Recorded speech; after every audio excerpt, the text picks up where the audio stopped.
Today I'm going to be talking about 10 things you need to know before you start a retail shop. Hi, I'm Vic. I'm a mum of 2 teenagers and I am an entrepreneur. I'm a public speaker and I have a business that I run from this little cupboard here.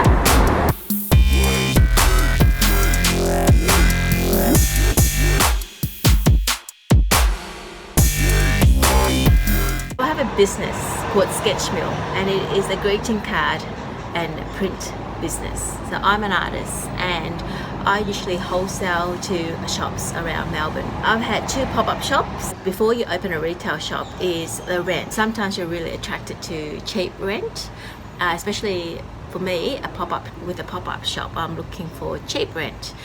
Places usually where people can't rent it out, so they would rent it to me.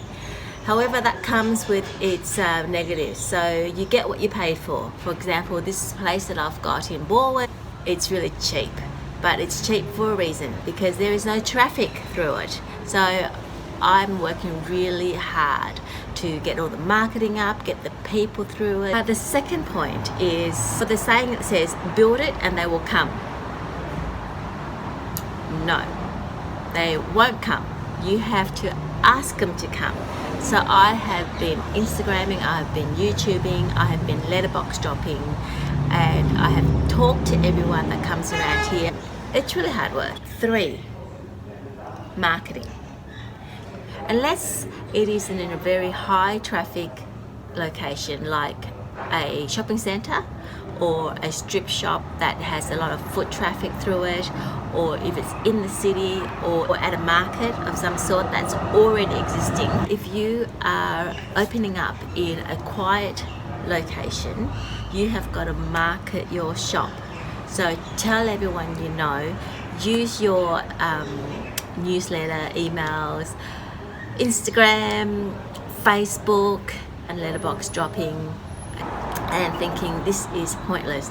But surprisingly, I've had a few people come in because of my letterbox drops. People don't want to go to a shop with really few stuff. So what I've done is I had to subsidize my products with other people's products. And because I don't have a lot of capital behind this business, I have turned it into a collective shop. So I'm with a few collective shops already. So I've just posted on their Facebook page and their Instagram page that I'm starting this collective market and calling out for expression of interest, which I've got a lot through. People have approached me, things on consignment, local makers on soaps and candles and body lotion, all on consignment. To build up the products in my shop to make it look like there's a lot of things in the shop, like it's a proper shop. You need to talk to your customers. So everybody that passes here and stops to have a look, I hand them a flyer and I'll say, this is what we're about. I found that the flyer is really helpful because it gives me something to give them and it gives me a reason to talk to them. So I have an opening time from Monday to Friday and I try and get here at 10:30 so that I open at 11 o'clock and then I finish at 5 o'clock. If you're not consistent, people come and you're closed, they don't want to come back. People like consistency. You've got to understand your target audience. So it took me a couple weeks to work out. There's a lot of elderlies here and I'm getting in a lot of things that they would like, just things that the elderly market would like, or something that they will buy for their kids or grandkids. There's also a lot of kids next door that goes to the chicken shop. So I'm trying to get in more hair clips, hair products. It's not always what you want to sell, but what would bring them in the door. And once they get in and they know you're here, then they feel more comfortable shopping in your shop. You need to be fluid, and it's great that I've got a lot of, it's a collective shop and I've got a lot of people coming on board still, and that helps me build up my products and also helps me see what works and what doesn't work if I move on to next year and I continue the shop next year. 9 is to test the water and don't spend too much money.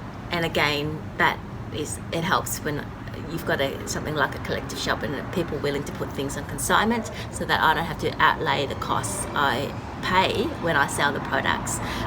try not over capitalize on your products. Be creative with your use of space.